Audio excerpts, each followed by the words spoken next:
الثقافي أبوابه المرأة لتطوير مهاراتها وللحفاظ على تراث المنطقة، كما يقدم لها حصص يشرف عليها محامين مختصين في الأحوال الاجتماعية.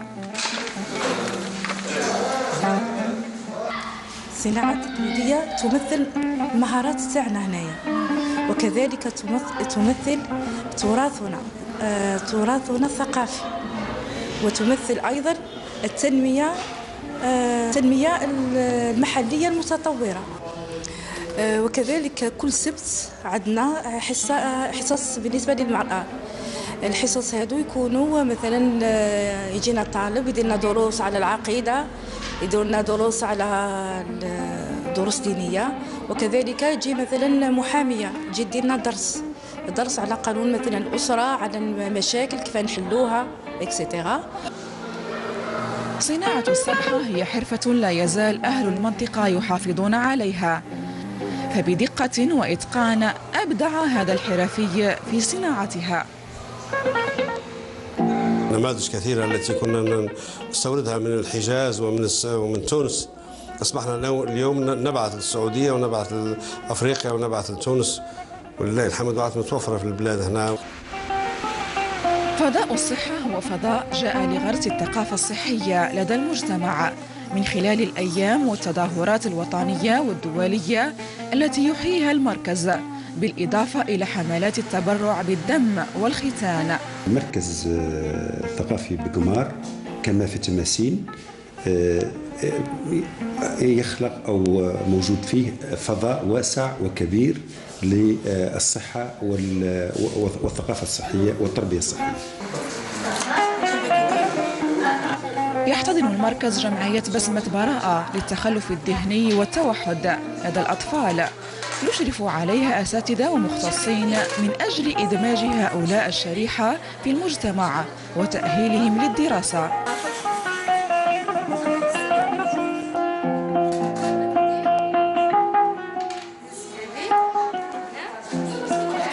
علمية وثقافية يعيشها المركز الثقافي للزاوية التيجانية بقمار، فمنذ تأسيسه سنة 2004 عمل على أن يكون منبرا للمعرفة لجميع شرائح المجتمع.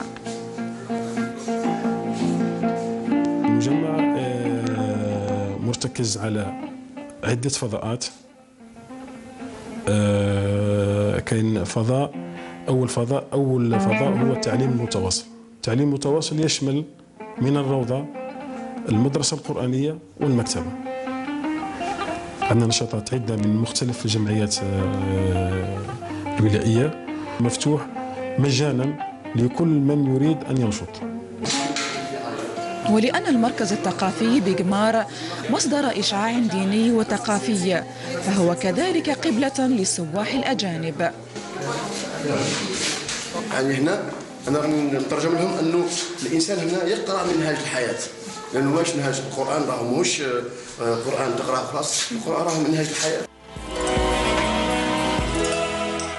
أكيد القرآن منهاج الحياة، وهذا شيء متفق عليه أنه الزاوية التيجانية بتماسين تقرت قطب الإشعاع الديني. هذا الجانب خلاص عرفناه، الآن حابين نعرفوا الجانب الاجتماعي. معنا كذلك السيد مفتاح فاروق، وهو نائب رئيس جمعية بسمة براءة للتأخر الذهني والتوحد.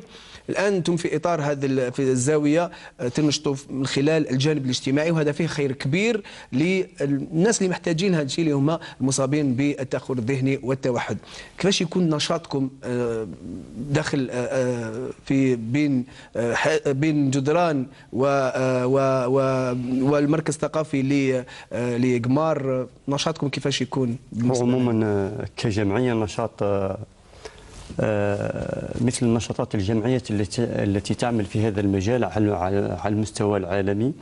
أغلبيتنا نحن عندنا 20 طفل، 14 طفل حالة توحد و6 حالات تأخر ذهني، وعاقبة تطفو حالات التوحد أكثر في العالم كل، ومن بينها في المنطقة تاعنا. عموما نحن التكفل بالطفل يكون علاجي تربوي اجتماعي. الجانب العلاجي يتمثل في تعديل السلوك، تعريف الجانب المعرفي، الجانب ما قبل الأكاديمي، العلاج بالسباحة والعلاج بالنشاط الحسي الحركي بما تسمى بسيكوموتريسيتي. نحن نعرف بأن خاصة في التوحد لازم تكون عندك شمولية في النشاطات، مش ممكن تاخذ نشاط واحد وتبدا تخدم عليه، لازم يكون عندك شموليه تامه في جميع النشاطات، لان اطفال التوحد يختلف من حاله لحاله، كل حاله تدرس وحدها بحاله ولها برنامجها الخاص في العمل. وكيفاش الان كيفاش الناس تسمع بوجود هذه الجمعيه داخل هذا المركز الثقافي اللي تابع للزاويه التيجانيه بتمسين، كيفاش يسمعوا بها اولا، وكيفاش يستقبلوا هذه المبادرات اللي تقوم بها الزاويه التيجانيه من خلال الاخذ ومرافقه ابنائهم المصابين بالتوحد ولا بالتاخر الذهني. وهذه النقطه ايجابيه ايضا في المركز الثقافي بالزاويه التيجانيه بقمار، معناها انك عندما تعمل الناس كل تجيك مهما يكون اتجاهاتك ولا المذاهب اللي راك انت تتبع فيها، بالعمل الاشياء الاخرى كل راح تنزاح. لكن الشيء الايجابي العمل، بالعمل تاعك تعقب تطلع، يعني مثلا يقول الناس راهي الجمعيه هذه راهي تخدم بطول، لان احنا الجمعيه الوحيده على مستوى ولايه الواد متخصصه في هذا المجال. وحنا الجمعيه درنا تربص في الاردن وشفنا كيفاش يخدموا، خذينا التجارب من عند الاوروبيين من عند العالم العربي، وحبينا نديروا الدمج بيناتهم، تولي عندنا تقدر تقول مش نقول لك طريقه وحدنا ولكن فلسفه وحدنا في النظره للاطفال تاع التوحد هذا وتاخر. نعم السنه القادمه ان شاء الله راح نديروا معناها تكفل، معناها طريقه ما نقولوش شبه خاصه لنا احنا، ولكن التجربه راح نخوضوا فيها حسب ما شفنا احنا الاسقاطات مع الاطفال. الله يبارك. الاستاذ سعيد ابسي، انا فقط ما دام نشوفوا هذه المبادرات اللي مش فقط مبادرات، هي عباره عن مشاريع كبيره، مشاريع خيريه كبيره في المجتمع، خاصه بالمنطقه ربما بتماسين توغورت وتسوف وما جاورها، فالناس تجي للزاويه التيجانيه الى المركز الثقافي مثلا لما تسمع بالجمعيه. كيف يتم التثمين، كيفاش نتمنوا العمل الخيري داخل الزاويه باش الناس ما تبقاش تقعد الزاويه للاكل والشرب ويقعد الانسان يبات، بالخروج الى العمل الخيري في المجتمع؟ كيفاش يمكن تثمين هذا الشيء؟ اشكركم اولا على هذه الاستضافه الطيبه الكريمه. والحقيقه ان هناك مبدا عند المتصوفه بصفه عامه قائم على فكره ان الخلوه يجب ان تكون في الجلوه. الخلوه يجب ان تكون في الجلوه. صحيح ان الانسان يمكن ان يعتزل المجتمع ويتعبد الله سبحانه وتعالى، ولكن العبادة بمفهومها الحقيقي تأخذ هذين الشقين، العبادة الشعائرية والتعبدية وغيرها، ولكن العبادة في مفهومها الآخر أيضا هو أن تحاول أن تجسد ما لديك من قدرة خيرية على خدمة المجتمع، وافعلوا الخير لعلكم تفلحون. وقال صلى الله عليه وسلم في معنى حديثه: خير الناس أنفعهم للناس. وهذا هو منطلق الزوايا عموما، ومن بينهم الزاوية التيجانية بتماسين، التي إن كان لنا أن نعتبر أنها حققت نجاحا بارزا والحمد لله على ذلك في هذه الفترة، فهي في نجاحها في تحقيق هذه الموازنة، أستطيع أن أقول الذكية إذا سمحتم لي بهذا المصطلح، الموازنة الذكية بين القيم الأصيلة التي قامت عليها والتي أبدا أبدا أبدا لا يمكن أن تتخلى عنها، وبين مسايرتها لروح العصر. وإذا سمحت لي أذكر نماذج قام بها الشباب كنا نلاحظهم الآن في هذا الريبورتاج، أبدعوا ما يسمى طريقة العمل بالنوادي. فهناك نوادي مثلا نادي المكتبة، نادي المجلة، نادي حتى البرمجة اللغوية العصبية هذه، نعم، نادي السماع الصوفي، نادي الموسيقى، نادي المسرح، اللغات. ولا بد لي أن أذكر فضلا هنا، أستسمحكم كثيرا، أستسمحكم أن الزاوية الحقيقة الآن هناك عامل رئيس، وهو شخصية مدير هذه الزاوية الشيخ سيدي محمد العيد حفظه الله تعالى، من حسن حظ الزاوية الآن أنه شخصية علمية حاصل على شهادة دكتوراه دولة في الفيزياء ويتقن أكثر من لغة. هذا عامل المصير. الله يبارك. الله يعطيك الصحة أستاذ. فقط الآن سؤالي لأستاذ محسن تيجاني، الآن كيف يتم تأطير العملية هذه، العملية الخيرية داخل الزاوية، كيف يتم تأطيرها، كيف يتم الأخذ بيد من يقومون بهذه العمليات داخل الزاوية؟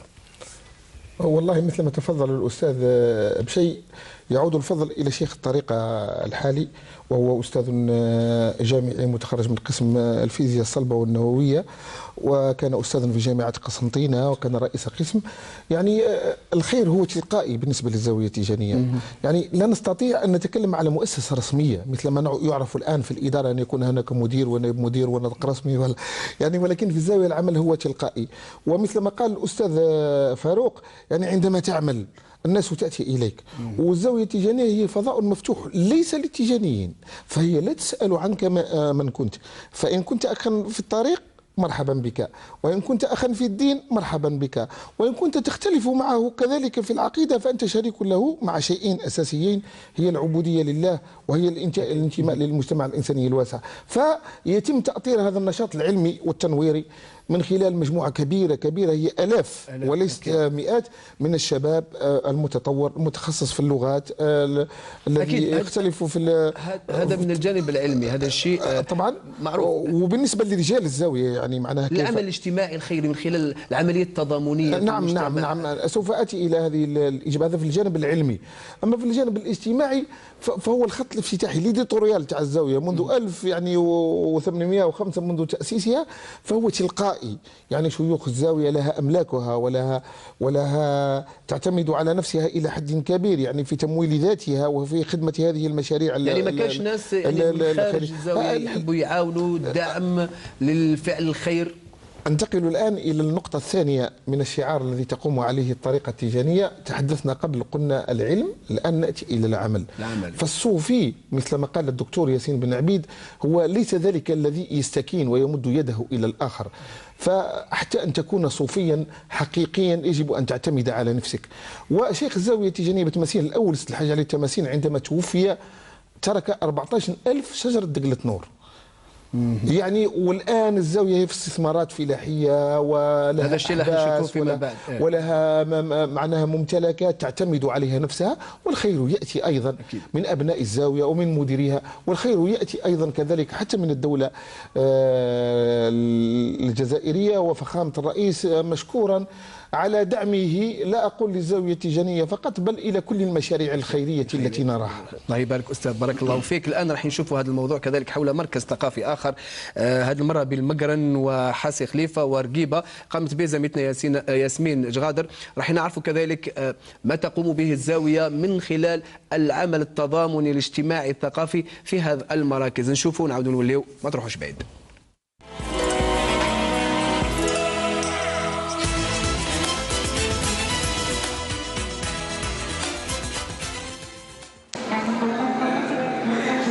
بسير زمانك سر هو شعار المراكز الثقافية التابعة للزاوية التيجانية الذي يهدف إلى التجديد الفكري والنهوض بالثقافة في كل من الرقيبة والمقرن وحاسي خليفة، مراكز أسهمت في خدمة المجتمع ثقافيا واجتماعيا.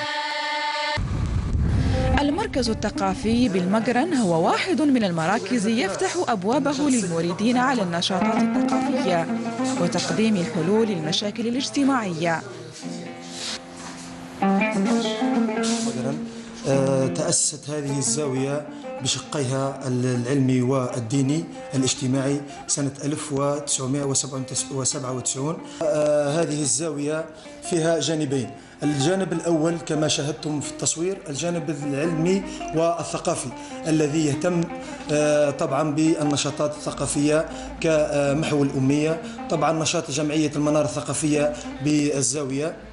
لدينا أيضا قاعة إعلام آلي موصولة بالشبكة العنكبوتية شبكة الإنترنت، فيها نشاطات يرتادها الطلبة والجامعيون والأساتذة الباحثين.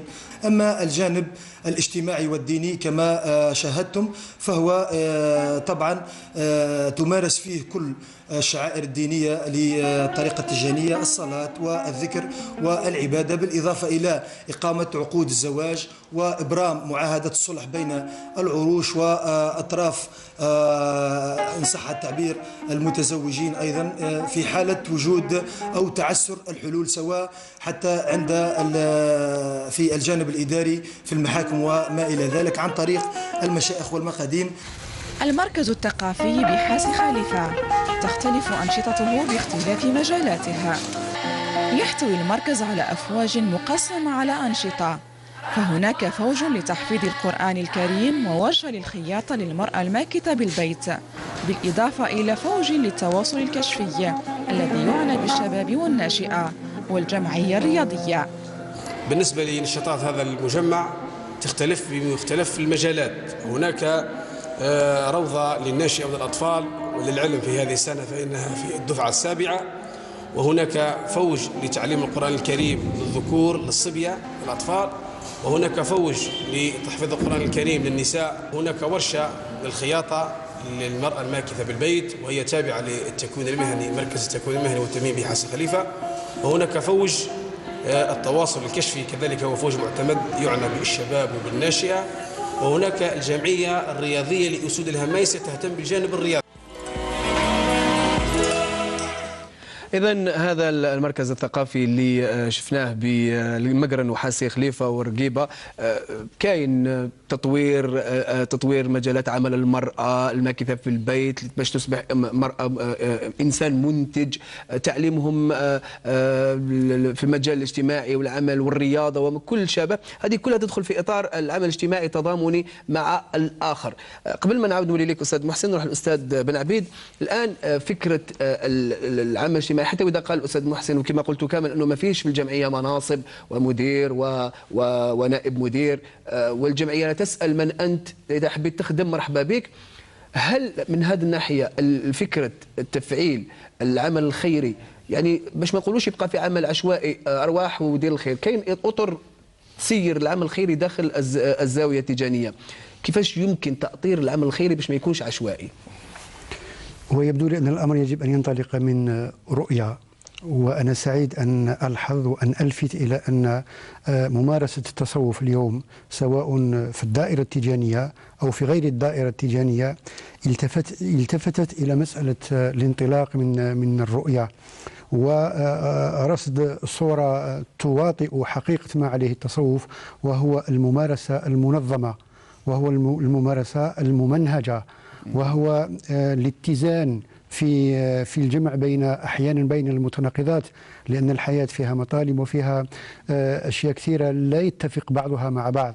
فالصوفي السوي، وأنا سعيد مرة ثانية أن في النماذج الصوفي التي أحتفي بها شخصيا تهيئ هذه النظرة. الصوفي السوي الآن بحكم تكوينه أولا، بحكم ما وضع بين يديه من وسائل، بحكم ما أوتي من تربية ومن فطرة أساسا، يعني يتمكن اليوم من الجمع بين هذه المتاعب الحيوية، ويستطيع أن يسوق نظرة، أعتذر عن اللفظ لأني لا أجد له بديل في الحال، لعلي أجده لاحقا. هو تهيأ إلى أن يسوق نظرة عن التصوف نظرة إيجابية جدا، وأن يلفت حتى المجتمع الإنساني البعيد إلى أن خلاصه في التصوف بهذه الصورة وبهذه الرؤية. إضافة إلى العمل الخيري أستاذ محسن، الآن هناك دائما تفاصيل تغيب على المشاهد وتغيب على الإنسان. كاين عمليات تقوم بها الزاوية التيجانية من الناحية الاجتماعية، وكذلك خاصة الجمع بين طرفين متخاصمين لما يسمى بالصلح. هذا عمل خير كبير في الزاوية التيجانية، أكيد تقوم بهذه العملية في إطار المجتمع المصغر اللي راهي فيه ولا المجتمع الأكبر اللي رانا عايشين فيه. في الحقيقة هو العمل الخيري بالنسبة للزاوية هو واجبها، ولا ترى نفسها في هذا الجانب مشكورة عليه، بل تأسست الزاوية على هذا الأساس. من ناحية، من ناحية أخرى أن العمل الخيري كذلك وفي حد ذاته ممنهج، يعني أكيد صحيح هو غير رسمي، فالدولة هي التي لها النشاط الرسمي، هي ليست مؤسسة رسمية بس كما يقال، ولكن هي زاوية، ولكن العمل هذا ممنهج. فهناك مثل ما تفضل الأستاذ بسي، هناك نادي مثلا للفيزياء ونادي للكيمياء، وهناك من يختص بالفلاحة، وهناك من يختص بمساعدة الفقراء والمساكين، وهناك من يختص بالبناء، وهناك يعني ربما لم يتسعنا يعني الوقت حتى نرى يعني كل هذه النشاطات الخيرية. مثلا كان هناك نادي الخوارزمي لعلم الفلك، وهناك جمع نادي القصيد، وهناك نادي الموسيقى يعني، وهناك كثير من التسجيلات التي مثلا قام بها التلفزيون الجزائري حول هذا الإطار. فالعمل هو ممنهج وله من يشرف عليه، وله من يعني يشرف عليه. لكن أعود يعني إن صح التعبير يعني العمل الخيري يعني يرمي إلى بعيد ولا يرمي إلى قريب. لماذا يرمي إلى بعيد؟ فهو لا يسأل أن يشكر عليه، يعني لا يسأل عن الفيدباك، يعني حتى باش نعرف يعني جزاء ولا شكورا، ولا جزاء ولا شكورا. وبالنسبه للصلح يعني معروف يعني، وليس هناك سر يعني، معناها منذ سنتين يعني وقعت معركه كبيره يعني في الجنوب الشرقي يعني، والتي ذهب نتيجتها ارواح يعني. وقامت الزاويه بحل هذه بين مدينتين، يعني بين مدينه جوج وبين مدينه بلي تعمر. ويكفي ان سكان الجنوب الشرقي يعني على رمتهم يعني اتوا الى الزاويه التيجانيه يعني اكثر من 200,000 شخص يعني. طبعا اتوا ممثلين يعني، كل واحد يمثل اسره ويمثل عرش يعني، في بيان لتكريم ولوقفه ولبيعه للشيخ على اساس يعني انه يعني من اعيان هذه المنطقه يعودون اليه عندما يختلفوا. يعني هذا هو ديدنها يعني، هو الاصلاح بين وهي تعمل، ولكن لا يجب ان تشهر لهذا العمل، فهو عمل لله يعني وإن تبدوها يعني. وعلاش احنا ننساو دائما وإن تخفوها يعني، وننساو وإن تبدوها فهو خير لكم. وعلاش حتى واحد يبدي الخير نوروه باش تكون مثال. والخير يبدا من نتيجته. فتظهر يعني ما معنى هذا الخير الذي تقوم به ربما حتى زوايا اخرى وليست بالضروره الزاويه التيجانيه، ولكن في هذه المنطقه يعني دورها مهم وهم جدا، ويمتد خيرها وعملها حتى الى خارج الجزائر، ليس بالضروره في الجزائر. اكيد يعني. اكيد. الان كاين فكره اخرى مادام الجانب استاذ، حنولي لك بعد لحظات استاذ ياسين. استاذ بسي، الان فكره العلم في داخل الزاويه التيجانيه بتماسين، كاين بزاف، انا عرفت بلي كاين بزاف الطلبه مقبلين على شهادات يحبوا يعرفوا. هذا جانب كذلك خيري، هو مساعدتهم على التعلم كذلك، لانه ربما الحياه كما قال الاستاذ ياسين تغلب الحياه الماديه، تغلب الانسان فتغلبه حتى في روحه، فيتوجه الى الزاويه التيجانيه باش يلقى الصدر الرحب، باش يتعلم، باش يدرس، باش يراجع، باش يعاونوه انه يوجد نفسه للامتحانات ومسابقات. والله هذا السؤال له ارتباط بسؤال سألته قبل ذلك، وربما لم يكفني الوقت للإجابة عنه كاملا. فكرة التثمين. هو الحقيقة للمدرسة الصوفية عموما والزاوية لدينا منهج في التفكير. نربى والحمد لله على ذلك على فكرة الإخلاص لله سبحانه وتعالى. ولهذا أرجو أن تعذرنا هنا حتى إذا لم نظهر بعض هذه الأمور. هي موجودة هذه الأمور، ولكن نحن ربينا على فكرة الإخلاص، هو أن تقدم الخير وأن تنتظر الجزاء من الله وحده سبحانه وتعالى. أما الزاوية فهي ملاذ يلجأ إليها كل إنسان، يلجأ إليها المختلف، سواء كان الاختلاف على المستوى الضيق أو المستوى الواسع. يلجأ إليها المحتاج، وربما من باب يعني اللطيفة كما يسموها في يعني التراث العربي، أن لدينا بيت قالته ربما إحداهن يوما ما، تقول الزاوية بيت ربي للباير والجيعان.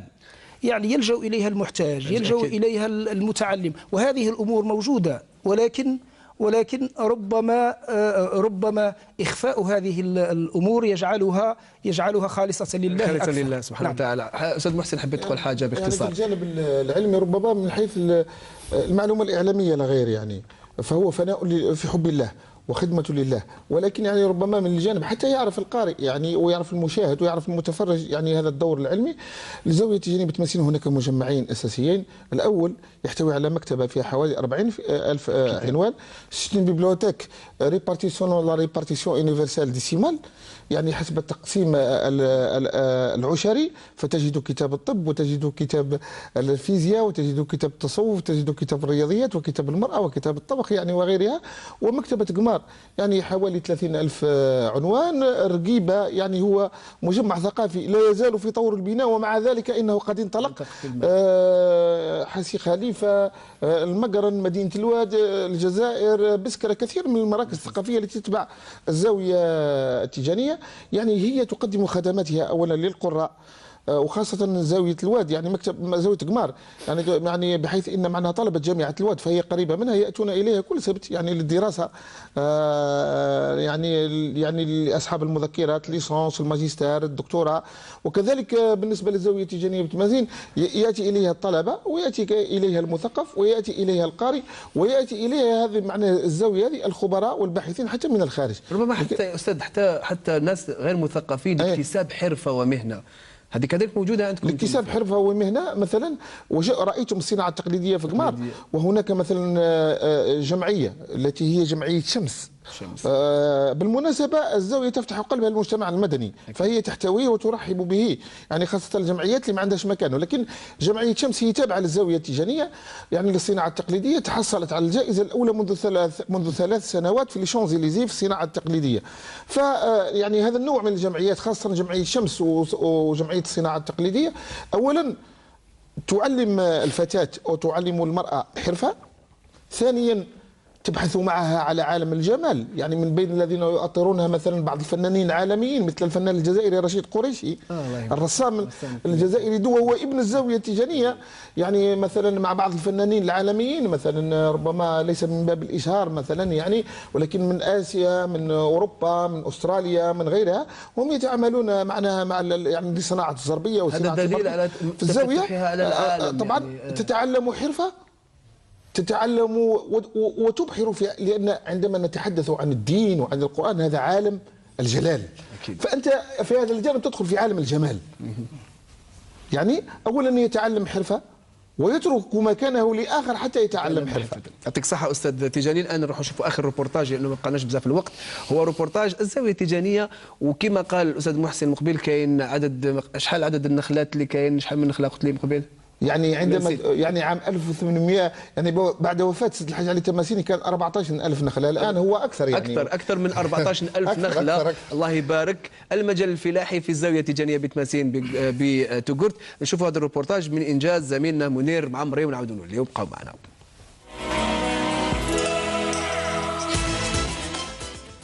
في الجانب الفلاحي اعتمدت الزاوية التيجانية منذ القديم على نظام يسمى بالمغارسة.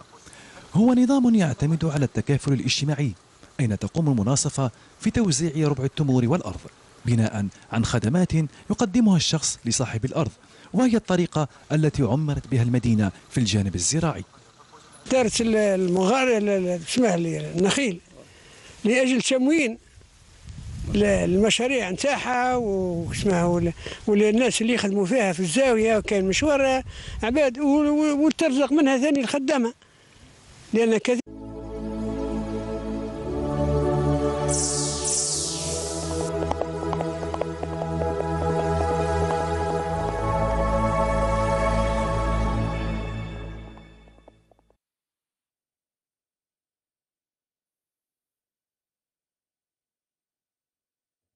الله أكبر الله أكبر،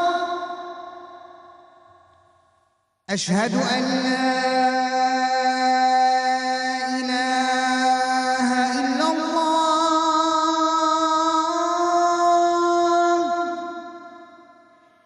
أشهد أن لا